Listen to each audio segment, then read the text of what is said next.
It is episode number 19 of the Shutdown Inning podcast. Steven Risotto here, alongside, as always, Tylor Hall. Tyler, what's poppin'? Hey, everybody. Hey, dude, it's baseball season now. We have actual baseball to talk about after 18 episodes of talking about baseball we wanted to see, and now we actually get to see it, man. So I am a happy camper. How about you?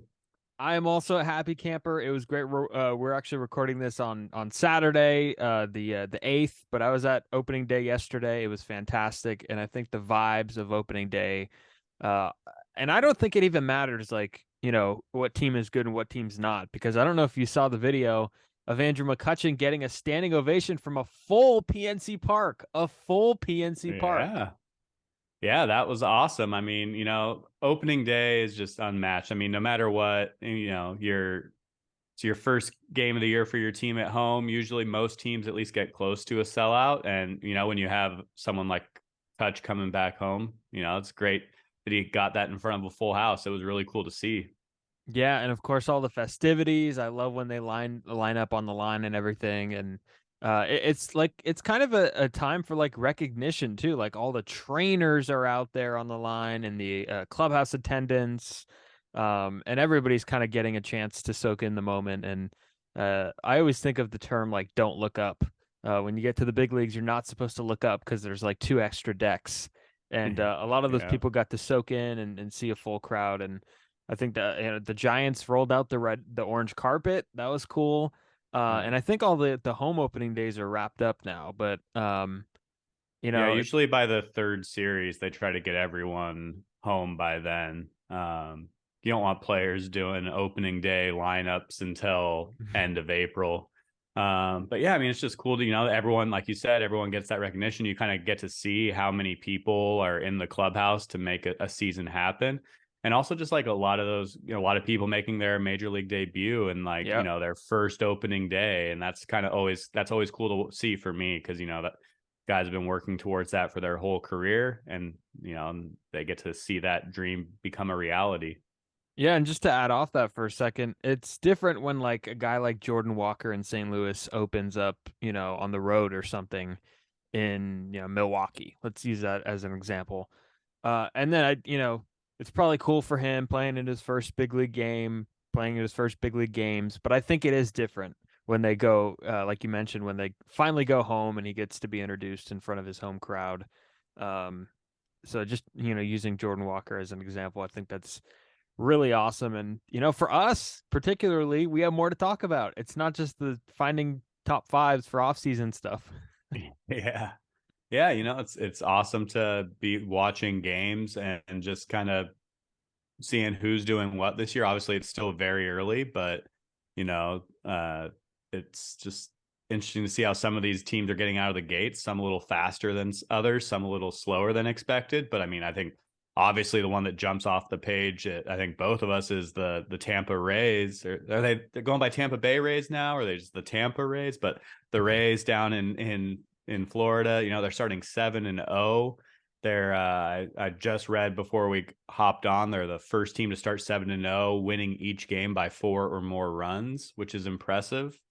Wander Franco is off to a tearing start. It's good to hopefully he can stay healthy because he's been, one of the top prospects in the game for a long time, and but always been kind of banged up, and he is, you know, showing that he's a 5-tool player right now. Have Yeah, you been able to watch much of the Rays down there?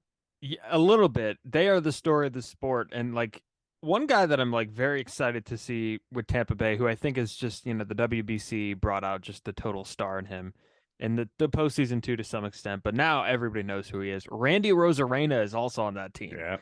And he's a big part of that, their early success there. He's hitting 360 in the early goings. I was just looking at their, when you brought up the Rays, I was looking at their team offense, and that they have like they have five different guys with an OPS above 1,000 and like a decent number of plate appearances too. So it's like they are mashing, and like that's not even the part of the Rays that we normally are used to seeing. We're used to seeing like the pitching depth, and they have that too with McClanahan and I picked up Jeffrey Springs on one of my Springs fantasy is on a teams. roll right now. Yeah. Yeah, and what a good story is Jeffrey Springs. He's 30 years old. He doesn't have a ton of big league success prior to last season and the year before.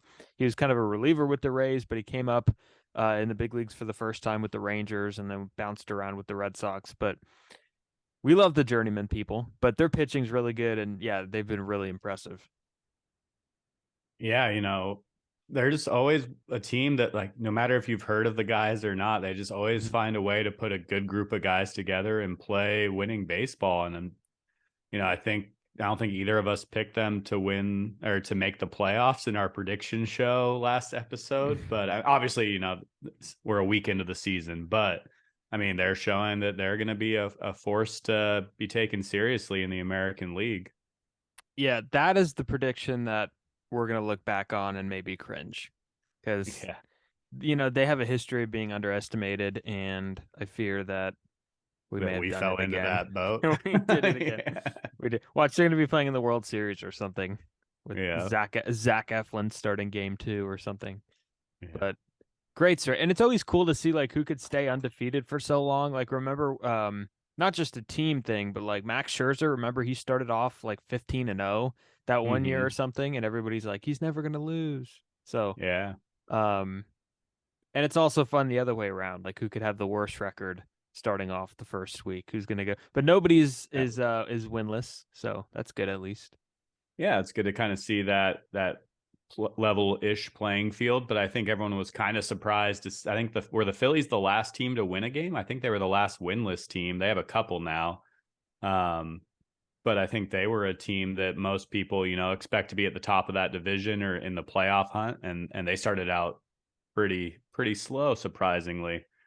Yeah, and Um, they're big guys. Like look at the top two guys in the rotation. They've had 2 starts, and Wheeler has given up 6 earned runs in 9 2/3, and Nola has given up 8 in 9 2/3. So they're pitching just their top 2 guys that they want to rely on to win series have not been there. So I mean that's definitely something. Craig Kimbrell struggled too, 4 earned runs in 2 1/3. So there's worry a little bit, and also I think you were the one that brought it up last episode that they don't have their full group right now because there's still guys coming back. With Harper, he's going to come back, and yeah. they lost Reese Hoskins, and there's somebody else that's going to come back, right? Am I forgetting someone? Those are the key Yeah. ones, but I mean, but Schwarber's been off to a really cold start. I think he finally has a couple bombs, but he's only hitting a buck 61, and that's his on base percentage as well. He hasn't even drawn a walk yet. Wow. Um, Turner and Real Muto are hitting decently, but yeah, I mean, they're just kind of sputtering across the board right now, and so obviously, they're hoping that they'll. I think I saw Derek Hall just went on the injured list, excuse me, as Mhm. well. So they're really lacking some depth there. I guess I think Cody Clemens might end up seeing some time at first base for the Phillies now with Hall going down. So yeah, I mean it's just kind of like they'll put it together eventually, but how big of a hole are they going to put themselves in right now? Because the Mets and the Braves are going to be you know pulling away from them if they keep struggling so much. Yeah, at least Derek is the Hall that's going down and not you. Yeah, So, exactly. I'm still on the active roster for now. yeah. Um, Trey Turner's gonna have to do a lot. I think that's all it comes down to be honest. Like, and I don't know if this team is as good as I thought it would to be honest. And I feel like that was even again, I mentioned like underestimating the Rays. I might have overestimated the Phillies. And I think I did it because they made it to the postseason last year. They made it to the World Series. They're a good story, but like, I mean, some of the regulars they have, Jake Cave's been, he's played in 5 games. Derek Hall played in 6 games before he got hurt. These are like, and now they're gonna have someone else at first base. Yeah, it's an interesting group, and their bullpen, like, yeah. it's always kind of struggled a little bit. So I don't know. I'm interested to see more of them. Too early to tell. Like we mentioned before, you can't lose or you can't win a playoff series in April, but you could lose one. Yep. Yeah, definitely. And so I think it'll just be kind of, can they stop taking on water and get Harper back, sooner than later, and then hopefully, keep everyone else relatively healthy. I think that'll be the key for them because they're already kind of banged up, so you can't really lose many more guys than that. I think eventually Schwarber will obviously come around and hit a little bit better. And Nick Castellanos, is always kind of a guy that's a streaky hitter. So they're going to need some of those guys to step up and keep them afloat in the East. Yeah, and Nick Castellanos got his bat checked the other day. I don't know if you saw that. I didn't. He got his bat checked by some team. I'm looking now. It was it Boch? I think they played the Rangers. They played the Yankees. It was the Reds. So he hit a grand Okay. slam. And so he hit a grand slam, and then the Reds wanted to check his bat. No, he's on the Reds. No, he's No, on the he's on the Phillies. Phillies. He was on the Reds. The Reds wanted to check his bat. Sorry, I'm all over the place here. Were they checking to see if it was like the pine tar too far up? Was it like we think it's corked kind of thing? What was okay, the Tyler, you're gonna laugh at me right now, but I saw this on Instagram and then I just Googled it and it happened in 2021. You're an idiot. Do you know Check how your sources, folks. Do you know how I realized that? Is because so I saw the Instagram reel. I was like, wow, this just happened. And the reason I said Reds is because in the video it has on this He's article on the that I have pulled up, Reds. he's talking post game in front of Reds wallpaper. And I was like, oh, that's interesting, but maybe it's just Cincinnati. And then like Mike Schilt is quoted as the Cardinals manager. So what a great moment. So, correction, Nick Castellanos did not get his bat check this year. That happened years ago. Not yet. I'm gonna have to clip that part off. No, keep it. Everyone's got to see. Hey, it's early in our season too. We're still. No, I meant clip it off and post it on social media. Oh, nice. Yeah. Like the water bottle. Yeah. Oh man. Yeah, we have some interesting times on this. Anyhow, but a couple other kind of controversial things that have happened. I'll let you kind of explain the Tyler O'Neill controversy that happened with the Cardinals. Yeah, so Tyler O'Neill was at second base, and it was pretty late in the game. I believe the Cardinals were down 4-1, and it was late in the game. And there's a base hit to right field. Ronald Acuna is in right field. One run is in the score. Okay, there's a runner at third too, and O'Neill was coming around third, and it looked like he was either very slow or not running full 100%. And Acuna threw like a one-hop seed to the plate, and they gunned out Tyler O'Neill. And after the game, Ollie Marmol, the manager of the Cardinals, said, like, that can't happen. We have to have better hustle there. I'll get the exact quote in a second, but he was very critical of Tyler O'Neill's hustle on that play. And Tyler O'Neill said, hey, I wish that, this could have been discussed behind closed doors. But here's my takeaway from it. I don't think, I think if you're a base coach, you should see his speed coming around third, and that should dictate whether you send him or not. So, yeah, I'm interested to get your thoughts. I know you didn't see it until after, but and we could get to whether calling him out publicly should be a good thing, but in terms of the initial play. Yeah, I mean, I saw the original play from because I saw the replay of Acuna throwing the dart, but I didn't see that that Marmol called him out afterwards. I remember thinking like, oh, it didn't look like he was going full speed there, but I wasn't aware of the controversy after. But yeah, I mean, I think part of it is, you're the third base coach. You got to kind of see how he's running, and if he needs to pick up a step, you got to let him know too. It's not just like a send and hope for the best. I guess, I'm used to watching like Tim Flannery where he'll run from third to home with the guy and let him know if he needs to get down or not. So I think the blame can go around a little bit. It's probably not just all on O'Neill, but also, especially with late in the game when your team's down by a few runs, you need to make sure you score. especially with a guy with an arm like Acuna out there. I think most of it probably still goes on O'Neill, but yeah, I think the third base coach could definitely do a bit more there to let him know that there's a guy with a cannon out there. You need to put a little pep in your step. Yeah, and the thing about it is that like, you know, the Cardinals like they have this thing around them where like they want to play the Cardinals way, you know, and there's a history behind the way the Cardinals historically have played, and if you don't live up to it, it puts a bad name on the organization. But I don't think O'Neill, I just think that he just wasn't running well. I don't think it was a lack of effort. And Marmol after the game said, quote, "That's not our style of play as far as the effort, rounding the bag there. It's unacceptable." That's what he told the Associated Press. And then after the game, O'Neill, because O'Neill last year missed 46 total days, two separate injured list stints with a left hamstring injuries.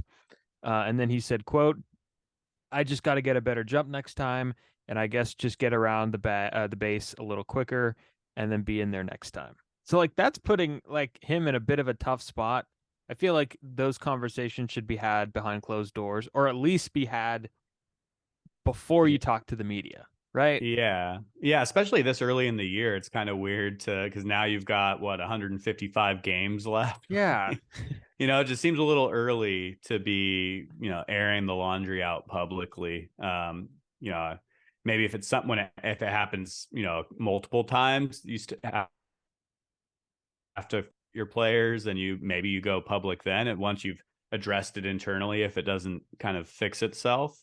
But yeah, I mean, early in the year to be kind of calling out your players to the media, I could see that having an impact for the rest of the year, not necessarily a good one. I mean, it could be good, it could be bad. I think and Marmal's one of the younger managers in yeah, the game too. So I think maybe that'll be a lesson learned for him as well. I think if everyone involved could learn a lesson from it, then maybe it will help the Cardinals yeah. And in I the was gonna long run. mention that too. Yeah, Ollie Marmol, one of the younger managers. Maybe it's just something where he's like trying to put down his foot and trying to, yeah, I don't want to like put it on him that he's looking for a power surge or anything, but it is early in the year and I don't think it's that big of a deal, frankly. Like especially with Acuna in right field, the conversation could have been had behind closed doors and it would have been covered up by the fact that Ronald Acuna has a cannon in right field and he just happened to throw out the runner at the plate, and Yep. then we would have never heard anything about it, but the issue is brought up and um it just seems very embarrassing for Tyler O'Neill to deal with, and less embarrassing for the organization as a whole. So, and then the other controversy was Fernando Tatis Jr. is currently getting ready to return to the big leagues.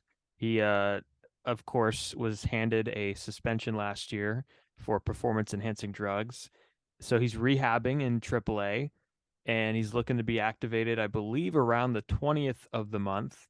And he homered in a AAA game against the Giants prospect. I believe his name was Cade McClure, and Cade McClure basically said, he basically called him out for cheating and all that. But did you see this at Yeah. all? It's a Yeah, weird thing. absolutely. I think part of the reason why he got a little salty with it was like some reporter for the Padres said that like he's gonna tell people for the rest of his life about the time he gave up an Yeah, that's it. absolute bomb to Fernando Tatis. And it was just, and so then he like quote tweeted it and said, like to a cheater during a rehab assignment during a PED suspension, more or less, basically that message. And I don't know, like a major league game and you give up a bomb to like an all-time great. I do think Padres fans are kind of putting the carriage before the horse with Tatis a lot right now. They're calling, if he's healthy and he's keeping his head on straight, he definitely has the tools to be a generational talent and be a player we talk about forever. But they're talking about him like he's Mike Trout already. I think he needs that longevity and kind of clean up his act a little bit. But like talking about how you gave up a bomb to a guy during a minor league game, I don't think he's going to be like telling his grandkids about it. So I could see why he was a little hacked off on it. And that's not even getting to the point where I think part of his thing wasn't just like, I'm not going to tell him about it because he was a cheater, but also like if you peel back the onion a little bit, like should he even be allowed to rehab with the team if he's suspended? Yeah. Well, it was a wall scraper first and foremost, by the way. I just had to get that in there. It was not like 50 rows deep. Um, but should he be allowed to? Yeah, I think he should be. But I will say that I can't remember a guy rehabbing a PED suspension. Can you? Like, did Well, that that's ever? yeah, I think that's the thing is like if you're suspended, should you be able to rehab with the team? So like right when your suspension's up, you can just like join the team again, or should you have to like okay, you can begin team activities when your suspension's up, and it's on you to stay in game shape or not if you need to. Yeah, or you get sent on a rehab assignment after the suspension's over. Exactly. It's kind of drawing the suspension a little shorter if you're like, okay, well, you can go play these games over here um, while you're suspended from playing Major League Baseball. Because is he even actually hurt, or is he just trying to get back into game shape? I don't think he's injured. No, I think he's just trying to I, come back from the suspension. yeah, so it's like, you know, yeah, it's goofy. It's Yeah. definitely something like that I haven't really thought about before until because he was playing in Sacramento here, right here, and I thought about going to the game, but I didn't make it over there. And a big reason why I wanted to go is because he was here. I was like, oh, like Mhm. see Tatis in a small stadium, that'd be pretty cool. But I was pretty surprised when I heard that he was starting his quote unquote rehab, here already, like first series of the year. Yeah, I think another part of it is that like a lot of these end guy seasons, right? Like a lot of them just like so we normally don't see like suspensions carry over into the next season. Hmm. So maybe it's just maybe they've always done this. I'd have to double check, but I can't remember the last time I saw someone rehab for a PED. So, not that it should I think you Well, should be able yeah. to. Well, I feel like a lot of it now is like it's usually minor leaguers that are getting popped now and not guys on Hmm. the, big league roster. And up until, few recent years, like back when like Melky Cabrera got popped, it was not like I don't think it was a set amount of time yet. It was kind of still like an arbitrary, like the team, the league levies a suspension and they were just all right, you're out for the rest of the year. And then next year he got to like come back or whatever. Um, yeah, it's weird, but I mean, did you have any thoughts on the tweet itself? Do you think he should have just ignored it or Um, I I like when players like have personality on Twitter and stuff, but I think it probably could have been. No, you know what? I don't know. I could go either way. I like what he said. I thought it was funny, but at the same time, maybe, Fernando Tatis didn't generate his success from steroids. I don't know what it implied. I don't know where I'm going with that, but I liked what he said. I thought it was funny. yeah. Yeah. So I mean, I mean, he'll be back. Like you said, I think he'll be back in about a week and a half, and then it won't really matter anymore. And we'll see. I mean, that's going to make the Padres even scarier than they are right Yeah. now. And And I so, do hope he's like willing to comply with the position change and not playing shortstop. I hope that he accepts it. He's a young guy. I know, it probably has some effect on his ego, being the guy there, getting paid, getting extended, thinking he's going to be the guy at the premium position. But I hope that he adjusts well and and kind he of doesn't grows up a doesn't little really bit. have doesn't really have much of a choice now. I mean, Yeah. between they already have Bogarts, and he's kind of put himself in this hole. If he would have never gotten hurt riding his motorcycle or Mm. gotten suspended for PEDs, maybe they don't think, oh, well, let's shore up shortstop a little bit. And so he's kind of put himself in this position.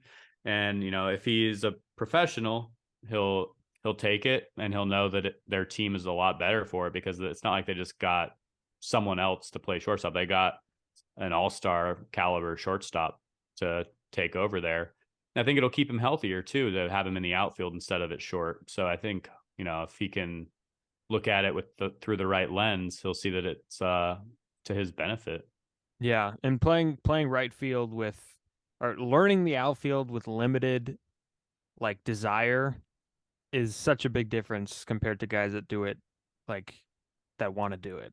Or nobody really wants to shift from the infield to the outfield, but in terms of like being open-minded, it helps to Hmm. have an open mind. And there's a Yeah. difference I feel visually, and I don't know if Tatis has had that open mind about it yet, but we'll see if that's on display. Um, and then there's been some injuries in baseball. Yeah. Speaking of Um, guys who should be able to rehab with their minor league teams if they choose to. yeah, exactly. Justin Verlander hit the shelf with I don't have the exact injury pulled up, but it is an arm injury, It's right? a shoulder deal, I believe. I think him and Ray might even have the same injury. Yep. So he is targeting Justin Verlander's targeting an April return for a muscle strain in his arm. So I guess he was having some soreness coming out of the gates in spring training, and he recently started throwing to 75%, which is funny because how do you estimate that? Yeah. Like I could you could estimate 50%, but like how does one estimate 75%? You know, does that make Yeah. sense? Yeah. Yeah, I mean, I see why the Mets, it was kind of like I think it was an opening day kind of announcement where they just Mhm. announced Verlander's going on the injured list. I think they signed him for what, like 2 years, 86 million or something like that. We've talked about it at length already, kind of on the pod, that his, with his age, he's like 40 already. So I could see why they're like, okay, we need to make sure this guy is healthy and good to go before we throw him out there. Because if he hurts himself worse, then we're, you know, shooting ourselves in the foot.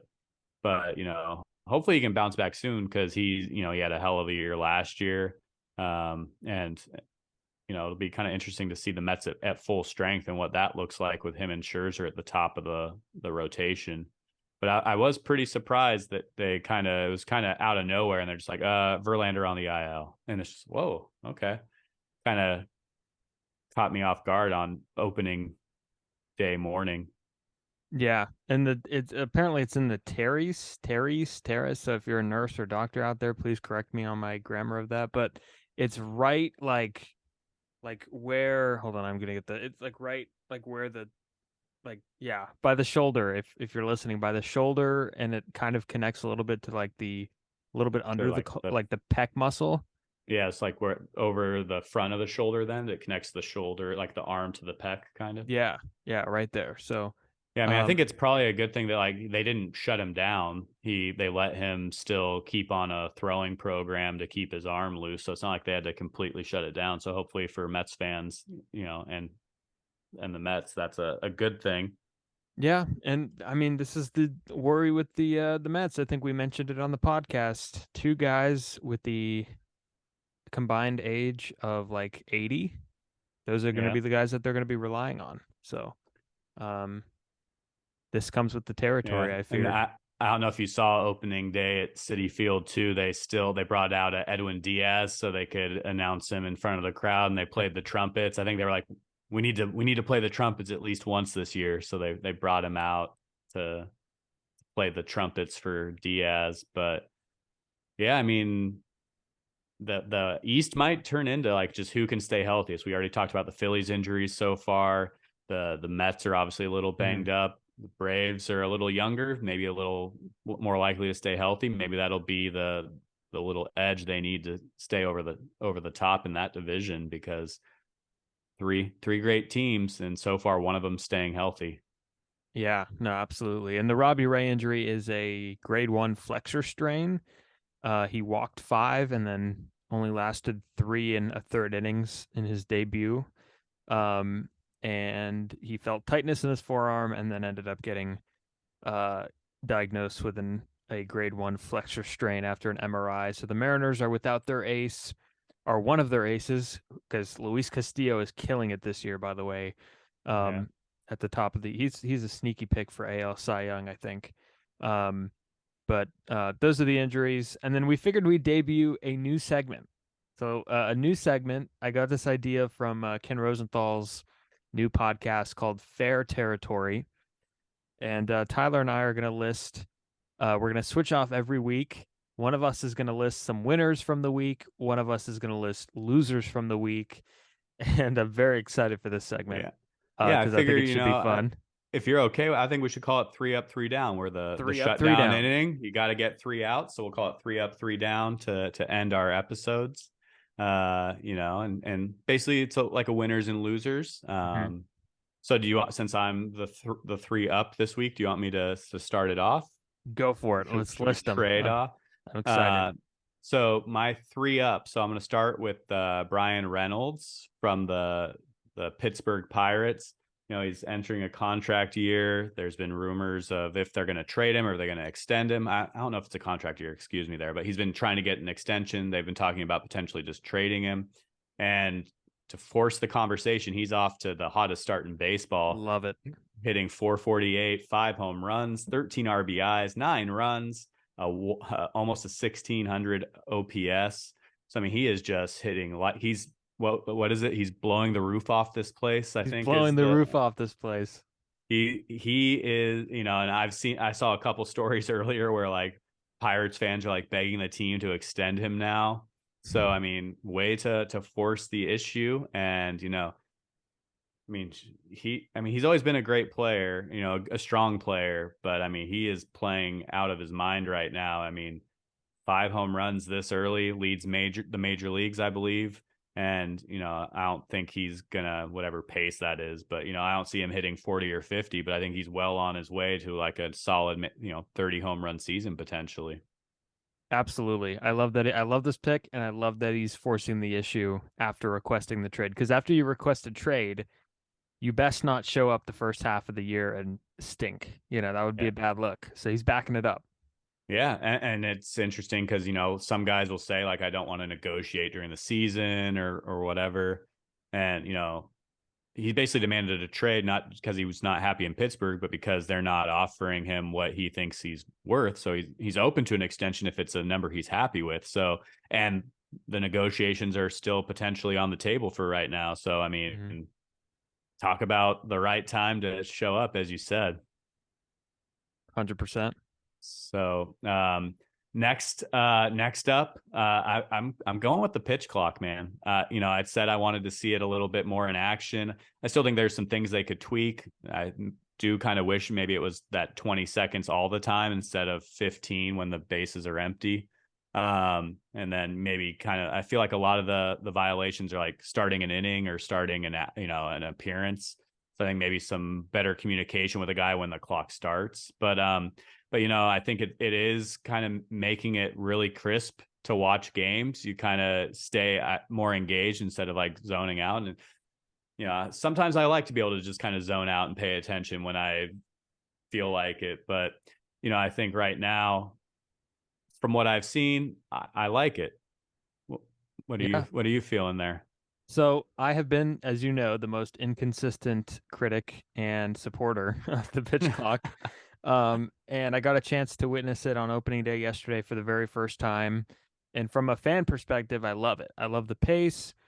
If we want to include the defensive shift rules, there was, moments where we saw like hidden run type plays yesterday between the Giants and the Royals.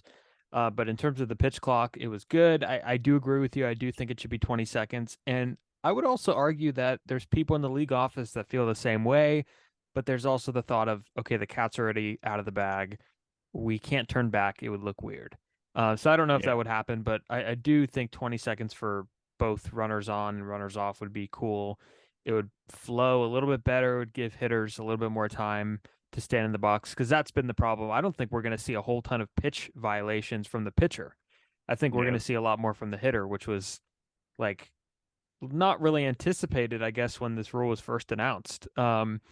But from a writing perspective, like definitely got to start writing a lot earlier because I'll be working on like one paragraph and then the half inning's over. It's there's different. Yeah. You got to hurry up a little bit when it comes to writing there. But as a fan, I loved it. I love the pace. But it could Yeah, I change a mean, little bit maybe.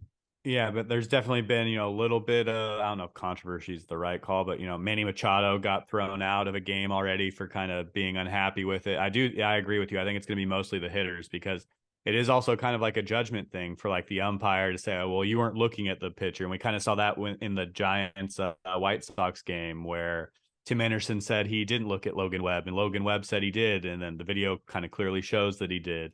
But kind of that whole 8 second, cut off for the batter, I think will be the big thing. And then, the face of baseball, Shohei Ohtani, the first player ever to have a violation as a hitter and a pitcher in the same game. Yeah. And one thing that I also noticed from being there, and this is funny, and I didn't realize this would be a big deal, but hitters are taking a lot of timeouts. And I was like, Mm-hmm. okay, maybe, occasionally a guy will call. No, they do it quite a bit. And the umpire literally, like, it's the biggest deal when there's a timeout called. Because, like, when they call a timeout, I think it's like a violation. I'm like, oh my God, a violation. Oh But yeah, no, they step out and wave their hands they all step around. out, walk like almost in front of the plate, and then do the, and then make the signal or whatever signal they make. And like literally, I was like, God, another violation. And then I was like, oh, he's just calling a timeout.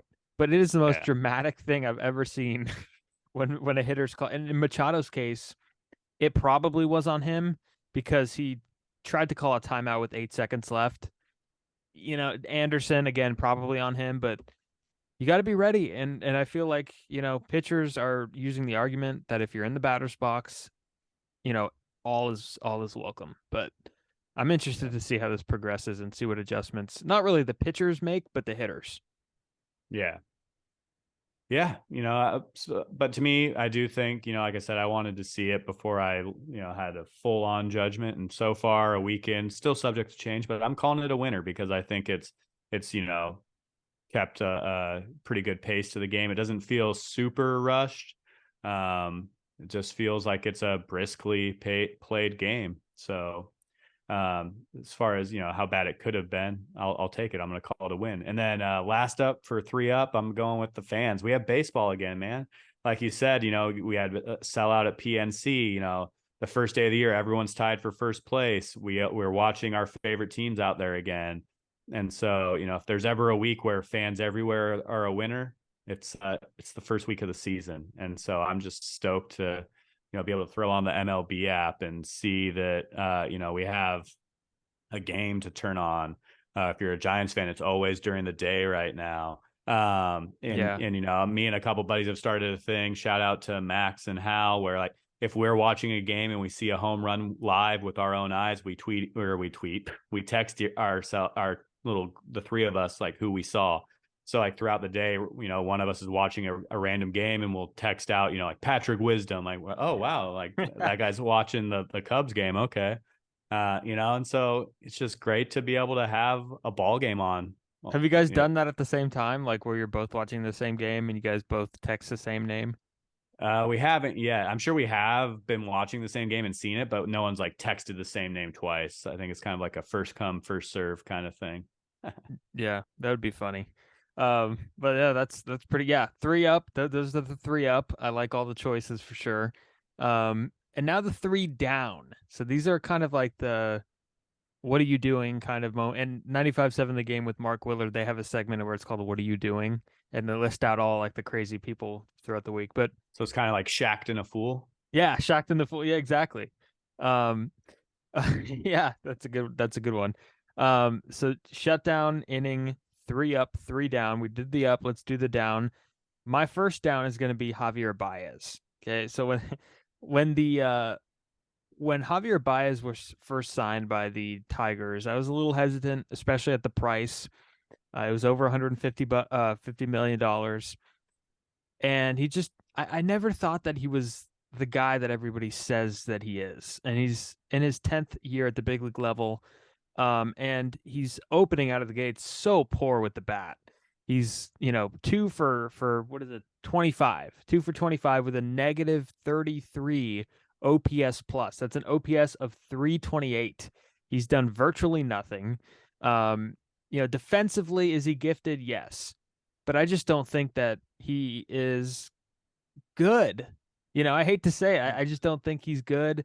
Um, and I would normally not say that about a player, especially a guy that has had the success that Baez has had, 2 All-Star appearances, World Series, a Gold Glove, Silver Sluggers, but I just don't see it with him. And in Detroit, I don't know what they're going to do with this contract, but I wouldn't be shocked if he doesn't make it through it. I know that's Yeah, I tough. mean, out of the Yeah, I gate. mean, But I've never really been a big Baez guy either. I think playing at Wrigley kind of helped his offensive numbers quite a bit when he was a younger guy with the Cubs. He's always been kind of a free swinger too. So, if you can put the ball in the air at Wrigley, you'll get a few extra bombs. Yeah, I mean, because the Tigers have a lot of young guys they might be competitive a little sooner than a lot of people think. And so it's like, okay, are you going to a spot with Baez, and pay him who knows how much? I mean, the problem with that is, with the contract, is they're probably going to pay it whether he's on the team or not. They're either going to have to cut him or trade him and eat most of it anyway. But it's like they're going to have to make a decision eventually on Baez, and yeah, like you mentioned, I don't know if he'll finish it with the Tigers. yeah, pretty rough start. Hope he turns it around because when he is on, he is one of the more electric players in the game for sure. Um, and then my number two down for 3 out 3 down is Chris Sale. Chris Sale has had a rough go around the past few years. He has not been healthy. He's finally he's finally back, and he's made 2 starts so far, and he didn't make it through the 4th inning in the first one. He threw 3 innings against the Orioles and allowed 7 earned runs, 2 walks. He struck out 6, so the stuff looking like it's still there, but not a great debut for him in 2023. And then against the Tigers in Detroit, he gave up 3 earned runs in 5 innings. A little bit better of a start, 7 strikeouts. But statistically, in the very early goings, he is one of the worst pitchers in the American League. And I hate to say that because it's 2 starts in, and another guy that I hope turns it around. But 11.25 ERA for Chris Sale. Strikeouts per 9 are good, but I'm a little bit worried about what he could do for the Red Sox this year. And I think the Red Sox in general just have a disgustingly bad rotation. Yeah, I mean, they have pretty much a rotation of question marks. They've got like Kluber as well. It's like, Yeah, if this was if this was their rotation like 6 or 7 years ago, they'd be stoked. let's go. Yeah, but yeah, I think it'll be interesting because he's been battling injuries for a couple years. He could find it. I mean, I think he's definitely a candidate for like a comeback player of the year potentially if he can stay healthy and kind of find it again. But yeah, like I mean, what 11.25 ERA you said so far this Mhm. year. Obviously, that's not going to get it done, but I think he could get back ish. If he can keep his ERA around like 4 instead of probably in like the high 2s, low 3s like he's used to. I think he still has that strikeout stuff. So I think he could bounce back. I would have more faith in him having a good year than Baez to kind of compare the two so far. Yeah. And here's one thing that I didn't know about Sale. If he did not get hurt in 2000, let's see, when was it? 2019, 2020-ish. He could put himself in the conversation for the Hall of Fame. He could have. Because I'm looking at it now. He had like 7 years in a row of top 5 Cy Young finishes in the American League, which is insane. I didn't even know that. Um, so I mean, probably not an option at this point. 34 years old, but um, I would like to see him turn it around. Maybe. Ironically, he did win that second game, I believe, his second start. So he doesn't have a win. So it's not a complete down, but I did want to get a pitcher in there to round out Mm-hmm. this list. And then my final one is Anthony Rendon. Okay, Anthony Rendon. If you didn't see it, there's a confrontation that he had with a fan in Oakland where the Oakland fan called him a bitch, apparently, and Anthony Rendon grabbed him by his shirt and appeared to like take a swipe at him. Now, it would not have been an impactful punch. It was not that capacity, but nonetheless, you do not go after a fan. It made him look bad. It made the Angels look bad. He was suspended 5 games because of it. And I will say, the fan might be a loser too in this situation because don't, don't, it's probably not a great idea to call someone out like that. Especially someone you're close to, because you might not know what they're thinking or going through. But Anthony Rendon probably shouldn't have acted. So there might be 2 losers in this scenario, but Yeah, I think they're both losers. I mean, we kind of talked about it a couple episodes ago when we talked about, booing. And I said, I just don't like profanity at the ballpark. mhm. You're not the only person there. Just because you bought a ticket doesn't mean you get to say and do whatever you want. At least get creative with it. Like, calling someone a bitch. Like, And also, like you said, you don't in close proximity in Oakland. If you're listening, and you're not familiar. Like the players have to walk basically through a tunnel like structure to get from the dugout to the clubhouse. And they have access to the fans have access to the players. Where Mhm. Rendon was able to kind of on his way to the clubhouse grab this guy. And also, like I've said, I don't have people sitting behind me at my job yelling at me if I make a mistake. I don't have people cursing at me. Just get creative with it. At least, have some fun with it, and don't be derogatory. So I'd say the fan's definitely a loser. But yeah, Rendon has to know better than to take a swing at the fan. I think his suspension got reduced to 4 games. That's a weird process, isn't it? The appeal Yeah, process. yeah, yeah. I wonder if I've always wondered, like, okay, we're going to suspend you for 5, appeal it, we'll go Yeah. to 4. The process of grabbing the shirt, that's probably 1. Yeah, The swipe was probably 2 games. It's yeah. Like but if it would have been a closed fist swing, is it like a 7-game suspension? yeah, maybe But yeah, add a and also, half in there, like 7.5. yeah, Comes back in like the yeah, 5th inning. He's able to be subbed in the middle of the game. right. But yeah, so yeah, it was just kind of a weird situation because I can kind of see like why Rendon was upset, but that doesn't necessarily because also that just kind of opens him up to hear crap, for the rest of the year, not even just from A's fans, but on the road anywhere now. People are gonna be like, oh, I can press this guy's buttons. So, if you Bitch, need to do bitch, what they do in the bitch, NBA, bitch. yeah, yeah, just get the guy thrown out of the stadium or something like they do in the NBA. I've seen that quite a few times this year where a guy sitting courtside's mouthing off to a player, probably saying some magic words, and they get him kicked out. Like do that kind of under the radar instead of, And if putting you're the on display fan, that boo. Like boo. Just boo. That's yeah, all you need to do. Boo. Add in a you suck. Like that's fine. Boo, you suck. Don't yeah. there's a line that is, One the one thing I did think was weird though was watching that video when and they show like Rendon grab the guy's shirt is like there's like 5 or 6 angels that like see it and just keep walking past. They don't like stop and hey man, let's go, let's keep walking. Like, Ohtani walked by, Trout walked by. It's just like you gotta like grab your dude and like keep him moving. Like what? Nothing positive is gonna happen from your teammate grabbing a fan. yeah, if anything, you could have helped reduce the suspension or Yeah, kept there from being a suspension at all. yeah. I think if like he got heated with a fan and maybe momentarily grabbed him but was held back before the swipe happened, then you could argue he could have, it could have just been a thing that didn't even result in a suspension. Yeah, probably like a fine or something. But once you take a swing, whether it's like a swipe or whatever Yeah. you want to call it, I wouldn't even call it like he tried to punch him. It was more like it looked like he was trying to like slap the hat off of his head or something. Yeah. Um, You shouldn't put but yeah, any like hands on yeah, a fan though yeah. when it Once you comes do to that, it's over. yeah. When it comes to like the with like because these guys are, these people are paying to watch you play. Um and they're taking time out of their day to be there. Yeah, Um so you shouldn't lay a hand on fans, but I will not victimize the fan either because obviously Anthony Rendon has no history of doing this.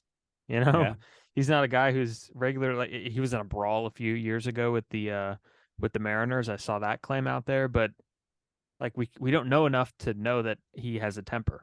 Like if anything, I yeah. thought he was the most quietest guy on the planet when he was with Washington. Well, yeah, and So like we've said before, maybe not on the podcast, but like people like to talk about athletes mostly on like Twitter and stuff. It's like, would you say that to their face?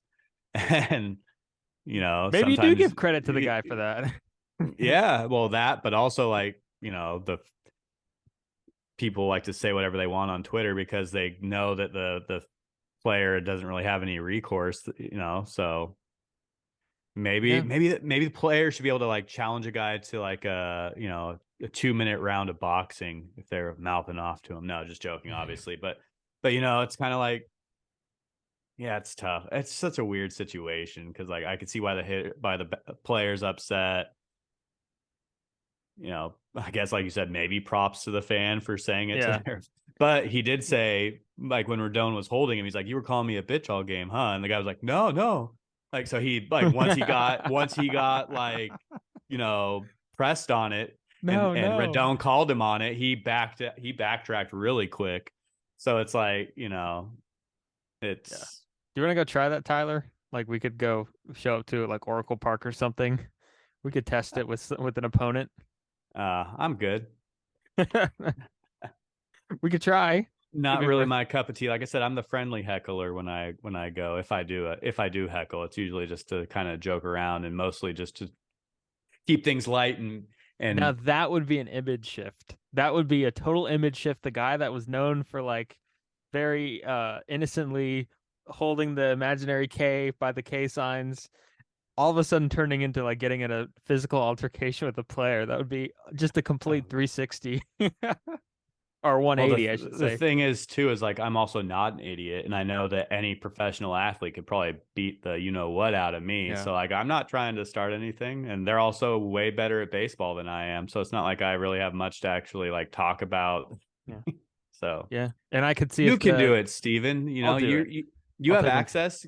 Go into the visiting clubhouse after the next game. Who you're covering the Dodgers game on Wednesday? Dodgers game on Wednesday. Yes. Yeah, yeah. Like just walk up to Will Smith and call him a bitch. See how it goes. Yeah. Or write about something or write bad about them and then just show up to their locker and don't do anything and just stand there and look at them. I know you read Hold that. up, hold Yeah. up the story. Hold up the I know you read what I wrote. Tell me what you think about it. No, that would be pretty bad. You'll Don't do you'll that. then you'll become like a legend because you'll get a Dodger suspended. Everybody wins. Yeah, exactly. And then I could ask to see if their bat needs to be checked out for any substances in the bat. God, what a Yeah. mess that was earlier. Uh, Oh man. anyhow, Tyler, I think we shut it down Yeah. again. 3 up, 3 down. Yeah. Shutdown inning. Hopefully, we don't get charged with conspiracy, or I get charged with conspiracy. You didn't do anything. I did. Yeah. I Talking guess of, I'm guilty by association, I yeah, guess. joking about assaulting players on the field. Yeah, we won't do that. FBI, if you're out there. Anyhow, yeah, shut it down again. You could follow us on social media at Twitter at shutdown_inning. Spotify, Apple, wherever you find your podcast, go check us out. And yeah, enjoy more guests soon. So to be determined.